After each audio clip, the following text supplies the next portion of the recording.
Thank you to Ohuhu for providing me some new supplies to try out and for sponsoring today's video. Hello friends, today I'm going to be talking about some of my go-tos when I am feeling uninspired or have no ideas on what to draw. Also, if you saw my post on my YouTube community tab last week, I recently hit 100,000 subscribers here, which I'm so excited about. And so to celebrate, I had asked you guys to request some characters for me to draw in today's video. I'll have some timestamps in the description if you want to skip to certain sections. So first, I wanted to show off some of the new goodies that I received from Ohuhu. We've got this huge set of 120 dual tip alcohol markers that has a brush and chisel nib. They also sent me 2 marker sketchbooks, and each of them include this plastic sheet that you can put behind the page that you're working on so that it prevents bleed through to the next page. And both sketchbooks contain the same paper, so for today I'll be working in the spiral bound one, and as always, all of the supplies I'm using today will be listed down in the description. So when I'm in need for a spark of motivation, one of the things I like to do is look at other artwork that I find inspiring. I own a number of different art books that I have on hand that I can flip through when I need to just kind of boost my creative mood. Inspiration can strike in a number of different ways, whether it's from a particular color palette, medium being used, subject matter, etc. Of course, if you don't own any physical art books, you can always look through galleries online as well from your favorite artists on Instagram, ArtStation, YouTube videos, etc. I think that generally the key is to consume some things that help motivate you to create something yourself. For me, I find starting can be one of the hardest parts about the creative process. I know that a lot of you guys, myself included, have been having a hard time staying focused or motivated to create artwork. But something that I think can help, especially if you haven't drawn in a while, is just to ease yourself back into it. So if I'm not in the mood to do a full-blown illustration, a great option is to do studies in my sketchbook. This takes the pressure off of needing to create some kind of masterpiece and feels much less of a commitment. I personally find that when I work in my sketchbook, I can pick it up and put it down much more easily. And so when you're working in your sketchbook, you can either draw from life or you can use photo references. I recently came across this Instagram page that posts weekly still life photos specifically for artists to use as reference for their artistic interpretations. And so I thought that this was a great way for me to test out these markers and sketchbook. And before I start anything, when I receive new art supplies, I always like to swatch the colors before I use them. I find that not only does this give me a good idea of what kind of selection that is available in this set, but it also gives me a reference point to work from when I go to select my colors. I find that this is especially crucial when it comes to alcohol-based markers because the color on the packaging is usually quite different from what is actually going to appear on the page. And I find that the color is going to alter from paper to paper as well. And so, as you can see here, as usual, I'm using my favorite red erasable colored pencil to lightly draw in the sketch. The paper is very smooth, which I found incredibly satisfying to sketch on, and the surface held up really well to frequent erasing from my kneadable eraser. So before I started coloring, I tried to pick out some of the colors I would think I'd use based on the photograph and cross-referencing it with the swatches that I made. Of course, I refer back to this page quite a bit throughout the process, but I edited those bits out of the video so that you wouldn't have to watch me flip back and forth between the pages. As you would have seen, the color selection of these markers are quite vibrant, and while there are a ton of different colors, there is never going to be a perfect match for everything that you see in a real photograph. The great thing, though, about being an artist is that you can choose to interpret the photograph however you would like. And so for me, this sketchbook session was more about just having fun and not about trying to create an exact replica or achieve photorealism in any way. So as you can see, I've chosen to simplify a lot of the objects and omit any patterns from the original photo because I didn't want the piece to feel or get overly complicated. What really drew me to the photo was the color palette and the sharp cast shadows. So those were the two elements that I really wanted to emphasize in this photo study. Overall, I wanted the piece to have an almost graphic look to it, so for the shading, I chose to mainly go with clean shapes to give the objects dimension as opposed to doing much blending or creating too many gradients. I chose to use a brown colored pencil for some line art to help define the objects a little more and stand out from the background. The reason I didn't go for a black or a fine liner was because I wanted to keep the color palette fairly warm and I didn't want any line work to overpower the general look I already had for this piece. And then using my favorite acrylic paint marker, I go ahead and add in a little bit of highlights just on the kind of shiny bits of the fruit and the objects.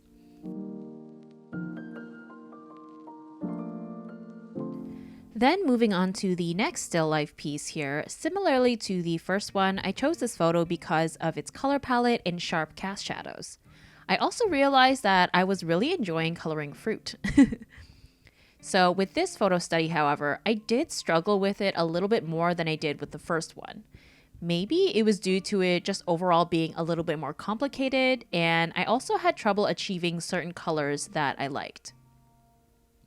As I mentioned earlier, the overall color selection of these markers are very vibrant, and if you guys are familiar with my work, I generally love using very saturated colors in my pieces.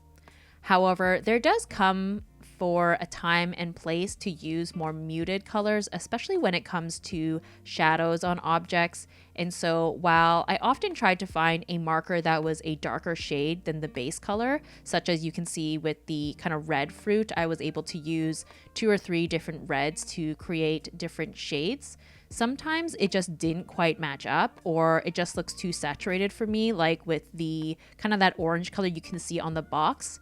And so something that you'll see me do a few times is that I'll actually use a gray marker or sometimes a muted purple marker to lay over top of the base color to darken it and desaturate the color as well. And the great thing about this set is that it comes with quite a number of grays, such as a cool gray, warm gray, neutral gray, and that way you can kind of get more nuances in your shadows. And then you can see here with the background, I felt like that blue was a little bit too punchy, and then so I went ahead and used a purple over top just to kind of make it a little bit more muted.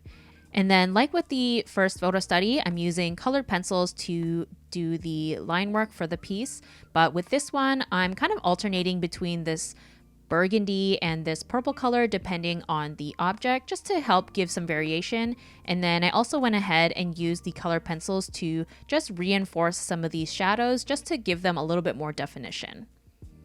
Plus, I find that color pencils offers a really nice light texture as well. And then of course, using my trusty white acrylic paint marker to add that nice shine to the fruit. And now that we're all warmed up, let's move on to something a little bit more creative. So the next option that I like to go with when I'm in the mood for something more than just photo studies, but still want something to work from, is art challenges or art prompts. Instagram is a great place for that, whether it be monthly, weekly, or singular drawing challenges. And one that I had the most fun with a few months ago was the 6 fan arts challenge, where artists would ask their followers for requests of different characters to draw. I know that fan art is not for everybody, and so I only suggest doing this if it's something that you personally enjoy. For me, I really love doing fan art. I think it's really fun, and so that's why I'm here to do it again.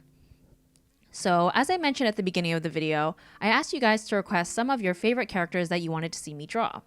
There was a ton of great character suggestions, but I tried to narrow it down to have as much variety of characters as I could, and also a lot of characters that I've never drawn before.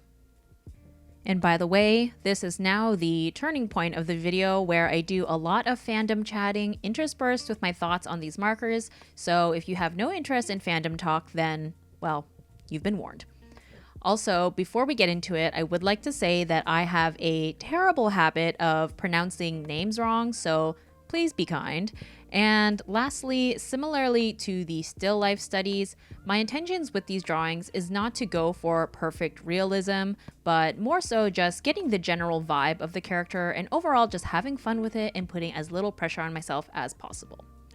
So, first, we've got our gal Valkyrie, played by Tessa Thompson in Thor Ragnarok.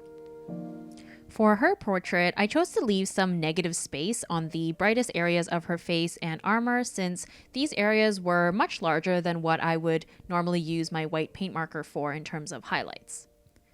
This third installment in the Thor series from the Marvel films was by far my favorite of the three.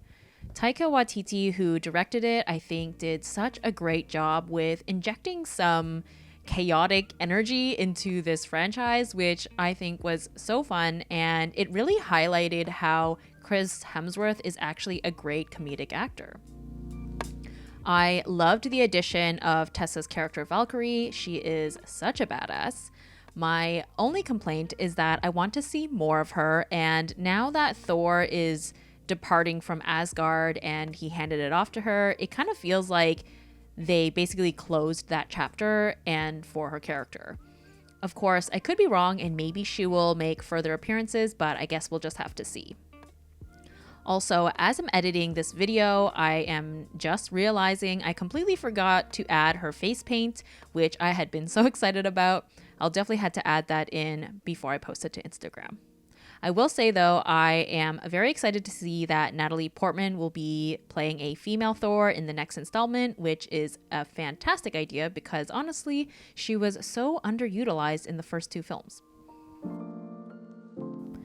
Now, moving on to everyone's favorite time-traveling 50-year-old man trapped in a teenager's body, number 5 from The Umbrella Academy. I personally have never read the comics, but I have been thoroughly enjoying the television series adaptation.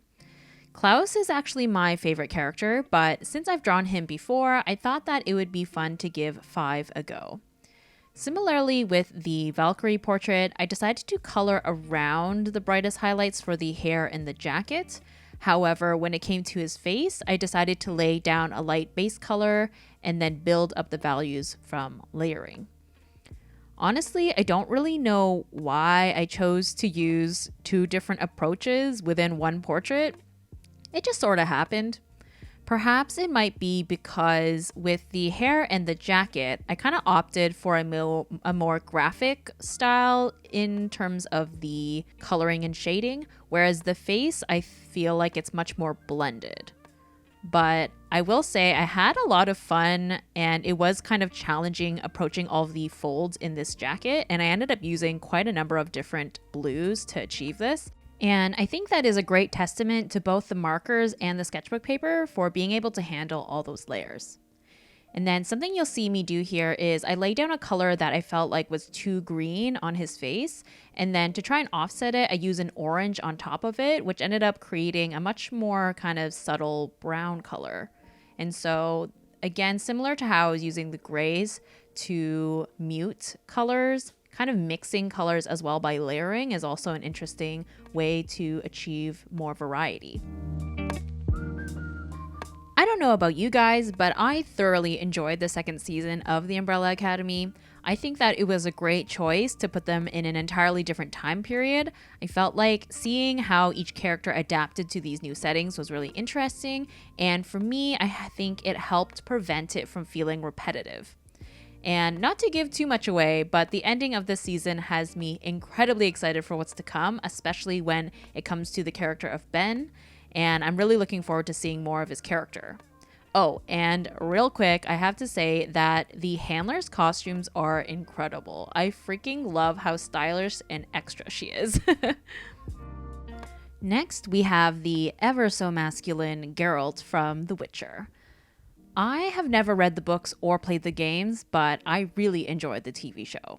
Of course, I've heard great things about the games and the books, but I'm not a gamer, so it just doesn't really make sense for me to play it. But anyway, I ended up getting really carried away while working on this portrait. For the most part, I mainly illustrate very feminine women, but surprisingly, I actually had so much fun drawing Geralt. I think it was because of his very structured and angular face. It actually made the shading process so much more straightforward since the planes on his face are so defined. And even more so than the drawing I did of 5, I used so many layers of markers on this drawing of Geralt, and still the paper held up perfectly fine. It didn't buckle or warp at all, and I also did not experience any like unwanted feathering of the edges of the colors as I laid down more layers after layers. So pretty impressed. I fell down a Henry Cavill YouTube rabbit hole, as one does after watching The Witcher, and I thought that it was so endearing how passionate he was or is about this franchise and this character. I really appreciate it when an actor or actress is really immersed in the characters that they play, and I think that his very thorough knowledge of the character really comes through in his performance. One of my favorite YouTube comments that I read on one of the interviews was someone had commented, "Henry Cavill is like the CEO of masculinity," and I just thought that was so hilarious and also very true. Now, this might be a controversial opinion, but I don't really like the character of Jaskier. I just watched a video compilation someone made of Geralt saying his name, and I still don't know how it's pronounced. Anyway, I know a lot of people really like him, and I understand why his character is the way that he is, because in a drama like this, you need a character that provides some levity and comic relief, but honestly, he just kind of drives me crazy. Sorry, not sorry. Anyway, I think I put so much time and effort and energy into drawing Geralt that unfortunately my energy kind of was zapped, I guess, when I attempted Prudence from The Chilling Adventures of Sabrina, who's in the bottom right corner.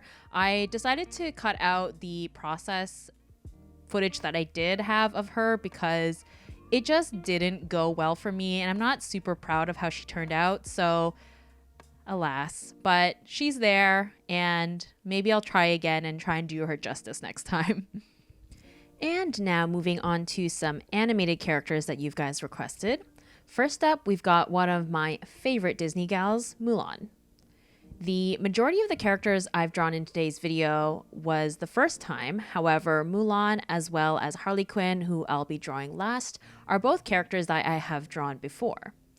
Like I'm sure is the case for many of you, Disney is something that I grew up adoring, and most of those animated classics from the 90s especially, I still love and cherish to this day. Mulan certainly being one of them. I actually remember going to see it in theaters, and since the film came out in 1998, that would have made me about 7 years old. My aunt took my friend and I to see it during the scene where Mulan is discovered to be a woman and the soldiers abandon her in the mountains, I was so upset that I cried and asked my aunt to leave the theater because I just couldn't bear to watch it. I've always been the type of person to feel like great empathy for characters, but I think that at that time, seeing Mulan at 7 years old, it just impacted me so much more because I think that I could see myself in this Asian female lead, which was so rare to see for me. And of course, Mulan is Chinese and I'm Vietnamese, but there are still a number of parallels that I could relate to, and I guess it just really hit home for me. Also, no worries, my aunt calmed me down and reassured me that she was going to be okay, and so I stayed and watched the entire film, and of course I loved it. But to this day, I have a very, very special place in my heart for Mulan, and I just adore the very soft character designs, which I tried to kind of keep intact in my interpretation of her here, and it's something that I love so dearly that I refuse to watch the new live action adaptation. And now moving on to something more current, we've got the villain Dabi from the anime and manga series My Hero Academia. I actually struggled quite a bit drawing this character because I could not seem to settle on what kind of expression I wanted to give him. I kept kind of going back and forth between whether I wanted him to look aloof and disconnected or kind of smug. In the end, I think the expression I ended up landing on is neither of those, and honestly, it definitely looks much kinder and soft than it should have been, given that he's a villain in the story. But regardless, I actually did enjoy how he turned out anyways, and I had a lot of fun drawing him. Out of all the villains thus far in My Hero Academia, Twice is actually my favorite, but Dabi is a close second. And he has also got a more compelling character design for me to draw as well, since Twice generally is wearing like a full mask. For those of you who are caught up in the manga, I won't spoil anything for those of you who aren't, but man, oh man, are things heating up, especially surrounding Dabi himself. I am really eager to see how his story further develops and unfolds. A question that I get asked every now and again is why I don't draw more dudes. And while I have answered this a number of times and I have a number of different reasons, something that I have realized recently is that when it comes to drawing guys, I seem to only enjoy doing it if it's fan art. It would seem that, I guess, if there is some kind of investment or interest in the male character that I'm drawing, then I'm compelled to draw him. Whereas with female or femme characters, I seem to be equally invested whether it's fan art or totally original. But yeah, it's just a strange and random observation I made of myself the other day when I realized that any male portrait or figure that I've done in the past year or so have all been fan art. Anyways, on that note, the next My Hero Academia characters that I really want to draw are Shinso and Aizawa because they both have quickly become my favorite characters. Bakugo is still probably my number one fave from this series, but I've drawn him a couple of times now, and so yeah, Shinso and Aizawa definitely are next on the list. Then moving on to another male anime character, we've got Oikawa from Haikyuu. If you've seen my last few YouTube videos, you'll know that I recently have been a little bit obsessed with this series. The most requested characters from you guys were both Hinata and Kageyama, but I feel like I wouldn't want to draw one without the other. They really are a set in my eyes. But someone did request Oikawa, and I definitely wanted to draw a Haikyuu character for this video, so here he is. He is one of those characters that is such a little shit, but you love him anyways. One of the elements that I really like about his character design is that his hair and eye color are this really unique shade of brown. It's almost got this kind of purple/pink tone to it, so to try and achieve that, I ended up layering a brown marker with a couple of different pink markers on top of it. For whatever reason, I also felt compelled to really try and use some marker blending techniques on the face that I normally used to avoid. So how it goes is that you have two shades of markers, you lay down the darker of the two, and while it's still wet, you quickly layer the lighter shade on top of it to achieve a gradient. I use this technique particularly on the shading of his cheek and on his neck. Doing this type of blending was something that for a really long time I couldn't fully wrap my head around or achieve it successfully. But I think that, well, for one thing, using brush markers definitely makes it a lot easier to do this. And also this Ohuhu marker sketchbook paper is really, really great for it as well. So I don't know if it's just a culmination of these things or that I'm just getting more used to using alcohol markers in general, but I was so excited when I was able to do this. I was also really happy with how his expression turned out since, as I mentioned with Dabi, I didn't exactly achieve the expression that I had wanted for him, but with Oikawa, this was the expression I envisioned, which I think really captures the competitive and determined side of him. I don't know about you guys, but for the most part, I prefer to watch anime in Japanese with subtitles, and one of my favorite things about watching Haikyuu in Japanese is hearing both Oikawa and Kuro refer to Hinata as Chibi-chan.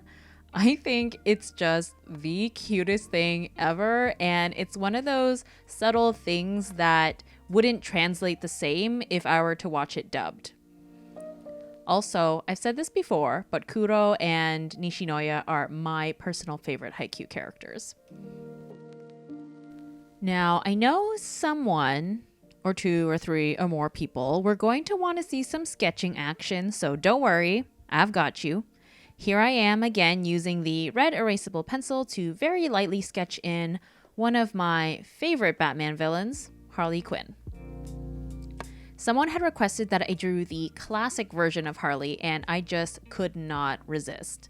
While I do enjoy a lot of her other iterations, the classic costume is still probably my favorite because I grew up watching the animated Batman series where her character originated from. When I was drawing her, I specifically looked at Bruce Timm's drawings of her because not only was he the co-creator of her character, but I also just really love his drawing style. I find that it's really expressive and there's just something very dynamic about it. Not that I even drew a full body in any way, but I really, really love his work. I also had a lot of fun rendering the latex of her costume. There is something so satisfying about leaving the white of the page as a negative space for those really bright highlights.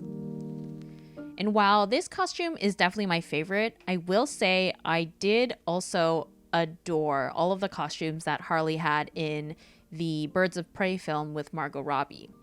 Which, come to think of it, that was actually the last movie I got to watch in theaters before the pandemic hit. I miss going to the movies. Anyways, yeah, I really loved her outfits, and I remember leaving the theater thinking I really wanted to draw her outfit in that confetti-looking jacket. It's so fun. Also, I gotta say, I really love Margot Robbie as Harley Quinn. I think she really embodies the character, and overall, I quite enjoyed Birds of Prey. Not like my favorite movie, but overall, I thought it was really entertaining and significantly better than Suicide Squad. But I gotta say, it was very strange seeing Ewan McGregor as a villain. Of course, he did a good job, but in my eyes, he will always be Christian from Moulin Rouge and Obi-Wan Kenobi from Star Wars. Oh, and at this point in the drawing, you'll see that for the first time, I am busting out the black Pentel brush pen for the line art.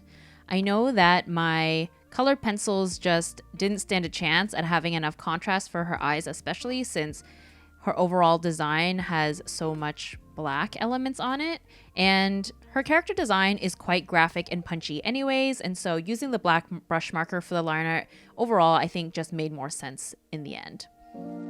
So yeah, now that I have really gotten the chance to use the Ohuhu markers and the sketchbook paper, I gotta say they are total winners for me. I really enjoy using them.